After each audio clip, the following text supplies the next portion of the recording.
Bonjour à tous et bienvenue à Catch Club 1. On se retrouve pour la review de Saturday Night's Main Event et aujourd'hui j'ai plusieurs sujets à aborder. Donc d'abord, je vais vous donner le nom du vainqueur du concours pour la figurine Mattel John Cena.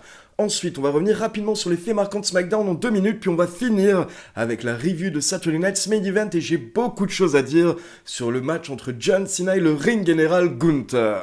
Donc on va passer aux résultats dans un instant, mais d'abord je tiens à remercier NordVPN qui sponsorise cette vidéo. NordVPN vous permet de changer votre emplacement virtuel afin de bénéficier de contenus géobloqués dans votre région, comme la WWE en France et plein d'autres contenus. D'abord, rendez-vous sur le site de NordVPN via mon lien disponible dans la description afin de prendre un abonnement. Personnellement, j'ai pris l'abonnement de 2 ans que je vous conseille fortement, car c'est l'offre la plus rentable, ça vous reviendra à moins de 3€ par mois pour le VPN le plus rapide de la planète, et sur jusqu'à 10 appareils en simultané, que ce soit téléphone, ordi ou tablette. Ensuite, vous téléchargez et vous installez le logiciel sur votre appareil et c'est parti. Maintenant, vous pouvez changer votre emplacement virtuel. Et honnêtement, ce n'est pas uniquement utile pour la WWE car ça vous permet d'accéder à plein d'autres contenus géobloqués en France, comme par exemple toutes les saisons de Friends, ma série préférée de tous les temps, disponible sur Netflix UK et Canada. Vous avez également la série Lost que j'ai regardée plusieurs fois qui est disponible sur Netflix US mais pas en France.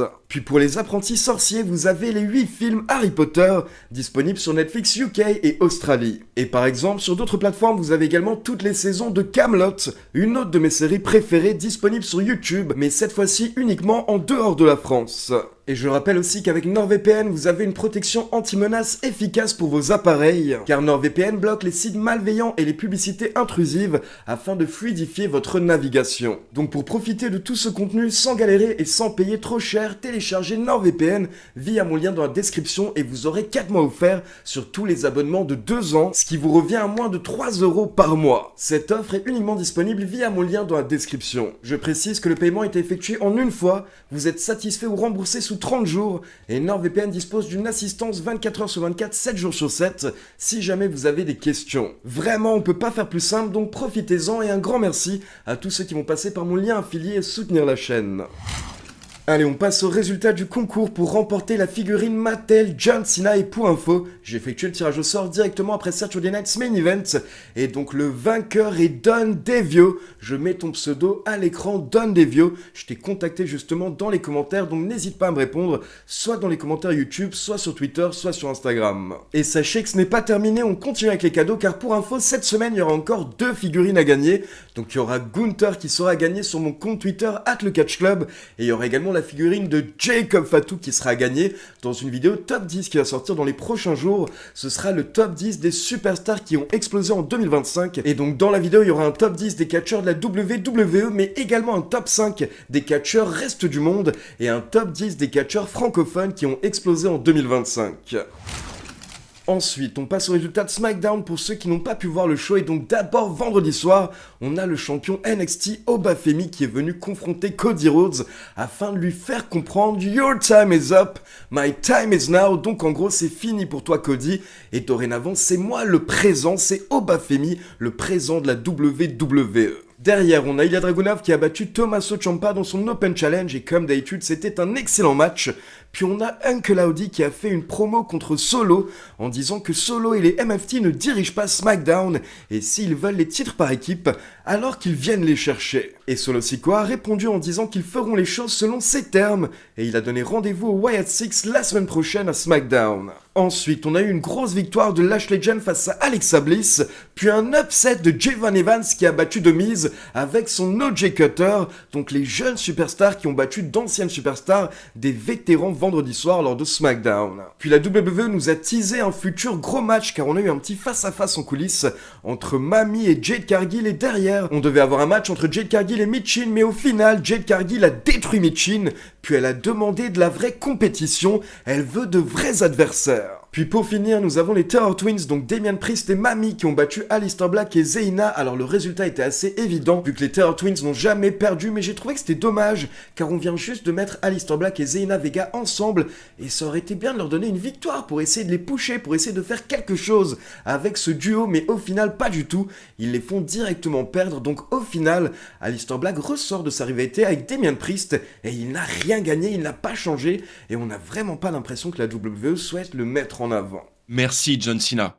Merci infiniment. Merci d'enfin prendre ta retraite, car ça y est, demain, on n'entendra plus parler de sa tournée d'adieu de con, là. Oh, après qu'il se soit fait fumer par Gunther à Saturday Night Main Event, il pourra enfin arrêter de nous casser les couilles. Merci, champion. Non mais ça devient trop, c'est 5 fois par épisode, c'est partout dans les stories de tout le monde, c'est bon, c'est pas votre daron. Voilà, vague de haine dans les commentaires dans 3, 2, 1. Pierre, il m'énerve, il aime rien, en plus, il sert à rien dans les reviews, il est même pas drôle. Je suis désolé, Ali. Bref, on est à SmackDown et on commence avec Obafemi, un talent que Cena n'aura pas eu le temps d'enterrer. C'est bon, j'arrête.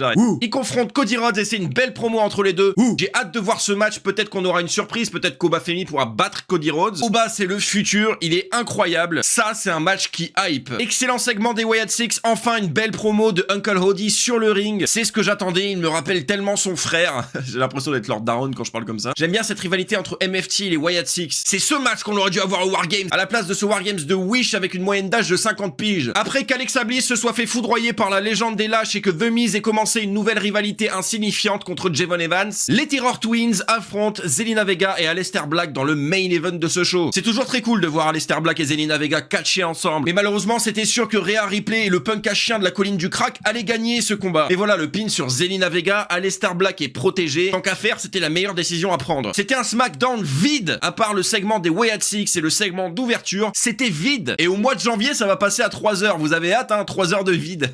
Je mettrai la note de 3 sur 10 pour la participation. Hâte qu'on se revoie la semaine prochaine. Je vous laisse, j'ai pas encore fait ma liste au Père Noël. C'était Pierre Luck. Merci à tous, à la prochaine. Merci Ali et vive le catch. Allez, on passe à la review de Saturday Night's Main Event et je pense que je vais être assez rapide sur les 3 premiers matchs et je vais me concentrer sur le main event entre John Cena et Gunther. Mais donc hier soir, le show a démarré avec le champion NXT, Obafemi, qui affrontait le champion de la WWE, Cody Rhodes. Et déjà la première chose que j'ai vraiment appréciée, c'était pareil du côté de SmackDown, c'est qu'on a eu une très belle réaction de la part de la foule pour Obafemi, alors qu'habituellement la foule du roster principal ne connaît pas forcément les superstars de NXT, mais là on peut voir que les gens ont déjà entendu parler de Obafemi et ils avaient envie de le voir catcher hier soir et envie de voir ce qu'il donnait face à la superstar, la méga superstar du roster principal. Maintenant au niveau du match, c'était plus ou moins ce que j'attendais, c'est-à-dire que c'était très bon, on avait l'intensité et la puissance d'Obafemi.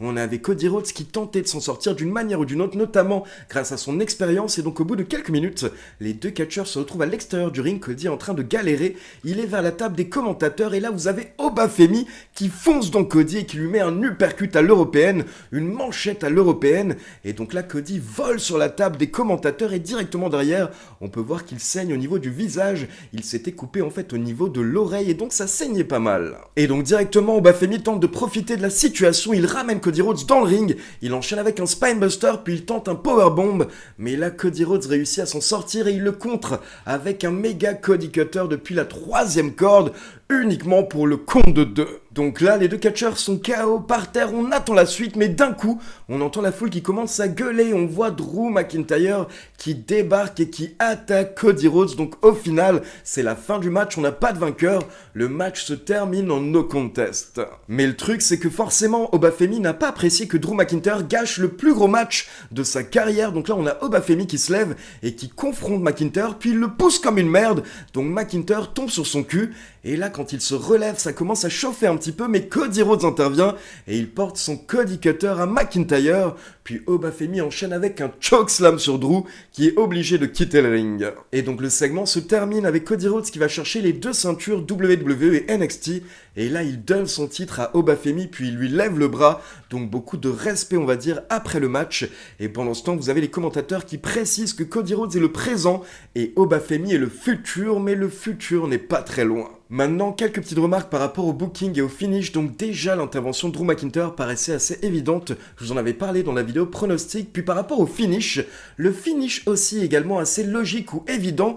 Car pour info, on va dire que c'est un petit peu une tradition depuis des dizaines d'années. Quand on a des matchs champion contre champion, habituellement ça se termine en no contest. On ne veut pas avoir de vainqueur afin d'éviter de décrédibiliser l'un des deux champions. Donc c'est ce qui s'est passé hier soir. Ça se termine en no contest parce que bien entendu la WWE veut protéger Cody Rhodes, qui est le visage de la compagnie à l'heure actuelle, mais ce qui est rassurant et qui est bon signe, c'est qu'ils ont également voulu protéger Obafemi et ils ne voulaient pas que Obafemi perde contre Cody Rhodes. Donc ça, c'est vraiment rassurant et encourageant, on va dire, pour le futur de Obafemi, car on n'arrête pas de le répéter, mais ce mec, normalement, quand il passera dans dans le roster principal, il doit exploser et on ne voit pas comment est-ce que la WWE pourrait gâcher son potentiel. Maintenant, la seule critique que j'ai par rapport au match, la seule chose qui m'a un petit peu déçu hier soir, c'est que le match a duré un peu plus de 9 minutes.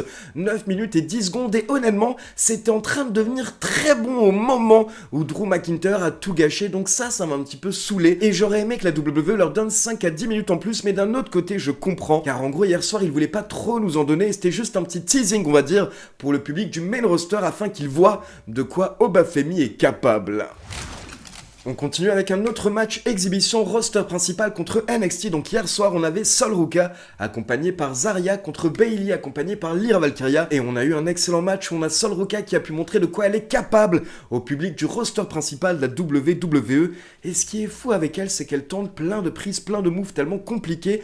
Et honnêtement, elle ne se rate quasiment jamais. C'est tellement précis et tellement bien fait ce qu'elle fait dans le ring. Mais au bout de quelques minutes, vous avez Bayley qui est en train de dominer. Donc là, elle monte sur la 3e corde pour porter sa descente du coude, mais au dernier moment, Sol Ruka relève ses genoux, donc elle explose le coude de Bayley et derrière elle enchaîne avec son magnifique finisher, le Soul Snatcher, et donc là on pense qu'elle va gagner, mais Bayley roule vers l'extérieur du ring, donc Sol Ruka est obligé de la tirer et de la traîner au milieu du ring pour pouvoir effectuer le tombé. Donc elle commence à la tirer, mais là Bayley profite de la situation et elle surprend Sol Ruka avec un roll-up, mais là vous avez Sol Ruka qui réussit à contrer avec son propre roll-up pour la victoire. Donc énorme victoire pour Sol Ruka hier soir face à l'un des gros noms du roster principal et en plus c'est une victoire pour NXT, donc ça m'a fait plaisir de voir que hier soir on a au moins eu un match avec une victoire de NXT. Et comme d'habitude c'est Bayley l'employé modèle qui fait le taf, c'est toujours elle on va dire qui se sacrifie pour mettre les autres en avant, il faut la retirer à la dernière minute de WrestleMania, il n'y a pas de souci, elle accepte. Et là hier soir fallait que quelqu'un du roster principal perde face à un talent de NXT, et ben il n'y a pas de souci, elle accepte. Bayley c'est vraiment le bon soldat, le soldat parfait de la WWE, donc bravo à elle. Et pour la peine, là je pense que c'est vraiment une bonne décision car honnêtement Sol Ruka a un énorme potentiel, donc c'était bien de la mettre en avant hier soir. Et pour info, après le match, encore une fois, on a eu un petit moment de respect avec les 4 catcheuses qui se sont retrouvées dans le ring, qui ont levé les bras, etc. et qui ont célébré ensemble. Derrière, on enchaîne avec AJ Styles et Dragon Lee contre Leon Slater et Javon Evans. C'est là on attendait deux choses hier soir. Déjà, on attendait un maximum d'action, puis on attendait le finisher de Leon Slater, car bien entendu, c'est l'un des meilleurs finishers du monde du catch. Et on a eu exactement ce qu'on voulait hier soir, car directement, dès que la cloche sonne, vous avez Leon Slater et Javon Evans qui super kick AJ Styles et Dragon Lee, et ça commence à sauter dans tous les sens. Donc directement, on a eu l'action qu'on voulait. Puis au bout de quelques minutes, vous avez Javon Evans et Leon Slater qui prennent l'avantage, et là vous avez Javon Evans qui place son OG Cutter sur AJ Styles. Puis Leon Slater enchaîne avec son finisher, la Swanton 450, et ce move est tellement magnifique. Je l'ai déjà vu 2 fois en live pour info Leon Slater, et à chaque fois, j'ai popé comme un malade pour ce move. Donc là, normalement, ça aurait dû être la fin, mais heureusement, Dragon Lee est intervenu pour sauver AJ Styles. Et quelques instants plus tard, AJ se retrouve en position pour porter le phénoménal forearm, et là, il saute sur les cordes, mais il glisse et il tombe par terre, ce qui permet à Leon Slater d'en profiter, de reprendre l'avantage. Donc Leon Slater monte sur la 3e corde et il se jette sur AJ Styles potentiellement pour un dropkick, mais là AJ Styles a attrapé Leon Slater en plein vol, donc ça s'est un petit peu transformé en powerbomb, et derrière il a enchaîné avec son Styles Clash pour la victoire. Et encore une fois, après le match, on a un petit moment de respect avec les 4 catcheurs qui se serrent la main, qui se font des câlins, etc. Donc le match était très bon, mais surtout ce qui est intéressant, c'est cette petite glissade de AJ Styles, car personnellement, quand c'est arrivé à la fin, j'avais l'impression que c'était fait exprès, j'ai l'impression que ça faisait partie du scénario du match, et donc on verra justement si c'est quelque chose qui va être développé par la WWE lors des prochaines semaines. Et directement hier soir, il y a certains fans qui pensaient que ça pourrait faire partie de la storyline de retraite de AJ, donc peut-être un AJ qui commence à rater certains de ses moves et qui se rend compte justement qu'il se rapproche de la fin. Puis on enchaîne avec un petit segment bonus et on retrouve The Miz qui est dans le ring, et comme d'habitude The Miz est énervé, The Miz se plaint car il dit que cette année, pendant toute la tournée d'adieu de John Cena, on a fait comme s'il n'existait pas, on l'a totalement oublié, on a oublié son passé avec Cena, alors qu'il rappelle qu'il a battu John Cena à WrestleMania dans cette tenue, car il portait justement la veste qu'il avait portée à WrestleMania quand il avait affronté John Cena. Donc The Miz n'est pas content, The Miz se plaint, mais là, il se fait interrompre par R-Truth. Et et R-Truth dit qu'il sait ce que The Miz a fait avec les boules de Nick Aldis, car pour rappel, lors du tirage au sort du tournoi de Last Time Is Now, The Miz a remplacé l'une des boules avec son nom afin de voler la place d'une superstar et de réintégrer le tournoi. Et donc là, vous avez R-Truth qui sort une boule, c'est la boule avec laquelle The Miz a échangé son nom, donc c'est cette personne qui aurait dû être dans le tournoi pour affronter John Cena. Et là, The Miz ouvre la boule, il lit le nom, et il y a marqué Joe Hendry, donc forcément, Joe Hendry débarque, il fait sa petite entrée, toute la foule a popé, comme d'habitude pour son thème, et derrière, vous avez The Miz qui s'énerve encore plus, donc il repousse R-Truth, puis il tente d'attaquer Joe Hendry, mais là, rapidement, Joe Hendry prend l'avantage avec un follow-away slam, puis vous avez Joe Hendry et R-Truth qui portent le 5-knuckle shuffle à The Miz, et derrière, Joe Hendry porte également son chokeslam à The Miz pour une petite fin heureuse, on va dire, et pour faire plaisir à la foule. Et donc on passe au main event, le dernier match de la carrière de John Cena face à Gunther. Et hier soir déjà, quand Gunther a fait son entrée, il avait une belle hit. Mais surtout quand John Cena a fait son entrée, l'arène a explosé. Et à partir de là, c'était les émotions. Je pense que beaucoup de personnes avaient les larmes aux yeux. Il y a beaucoup de personnes qui m'ont confirmé également hier soir qu'ils ont pleuré pendant le match. Et je peux totalement le comprendre car je le répète, mais on a grandi avec John Cena. Donc forcément, c'était particulier comme moment hier soir. Maintenant, par rapport au contenu du match, personnellement, j'ai trouvé que c'était excellent. Et vraiment, je tiens à souligner à quel point John Cena nous a sorti de grands matchs. Alors que c'est sa dernière année, il aurait pu y aller tranquillement, faire des matchs tag team par exemple. Mais il nous sort beaucoup de gros matchs solo, je pense notamment au match qu'il a eu face à Cody Rhodes durant l'année, et hier soir encore une fois il a tout donné face à Gunther, ce qui fait que rapidement on se retrouve dans des grosses phases, et on a notamment Gunther qui tente de réappliquer plusieurs fois son sleeper, mais à chaque fois John Cena s'en sort, John Cena se réveille grâce à l'appui de la foule, le public qui était déchaîné hier soir, mais encore une fois Gunther continue, et il réapplique le sleeper une deuxième fois, une troisième fois, une quatrième fois, jusqu'au moment où John Cena n'en peut plus, et là d'un coup, vous avez John Cena qui sourit, puis John Cena abandonne, et donc c'est la fin. John Cena perd son dernier match face à Gunther par abandon, le ring général qui nous avait promis qu'il allait faire give up John Cena, et au final c'est exactement ce qu'il a fait. Et là, attention, j'ai beaucoup de choses à dire, mais donc d'abord, on va décortiquer le finish et la réaction de John Cena. John Cena qui, comme je vous l'ai dit, à la fin a souri et c'était vraiment symbolique. C'est comme si John Cena s'était rendu compte que c'est bon, c'est le moment, c'est la fin. Là, tu ne peux plus rien faire et donc maintenant, il est temps de give up.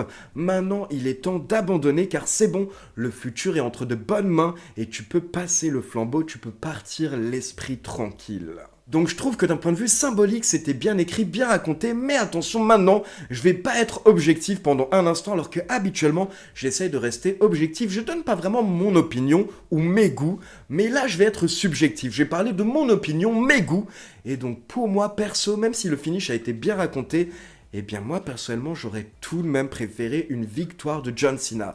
Et c'est pas du tout parce que la défaite décrédibilise ou gâche la carrière de John Cena, parce que ça c'est des bêtises, hein. Je vois plein de personnes qui disent ça par rapport à Cena, mais les gars, Cena il a eu la plus grande carrière d'un catcheur de l'histoire de la WWE. Plus de 20 ans au top, 17 fois champion du monde.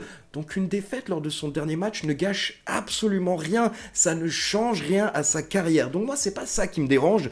La seule chose par contre, comme je l'ai dit d'un point de vue perso et égoïste, c'est que moi hier soir je recherchais des émotions précises et l'émotion que je voulais c'était de popper lors de la victoire de John Cena. Je voulais exploser à ce moment-là.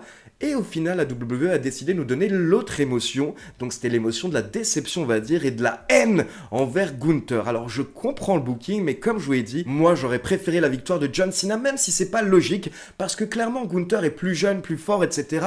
Mais le catch c'est un film, le catch c'est une série. Et dans les séries ou les films, habituellement 99% du temps, à la fin c'est le gentil qui gagne. Et même si c'est pas forcément logique, on termine avec une fin heureuse pour faire kiffer les gens qui ont regardé l'émission. Moi hier soir en fait, je voulais voir Super Cena une dernière fois et justement, la foule a scandé plusieurs fois Super Cena, c'est ce qu'il voulait voir également et on voulait exploser à la fin et on voulait que ce soit un moment de bonheur total comme on en a rarement, on va dire, dans la vie tout simplement. On voulait tout lâcher hier soir pour John Cena, mais la WWE a décidé de prendre une autre route. Mais attention, ce n'est pas terminé car après le match, vous avez les officiels et tout le roster de la WWE qui viennent autour du ring pour rendre hommage à John Cena. Et là, vous avez les deux champions, CM Punk et Cody Rhodes, qui montent sur le ring. Ils disent à John Cena qu'ils l'aiment et ensuite, ils prennent leur ceinture et ils les mettent sur les épaules de John Cena.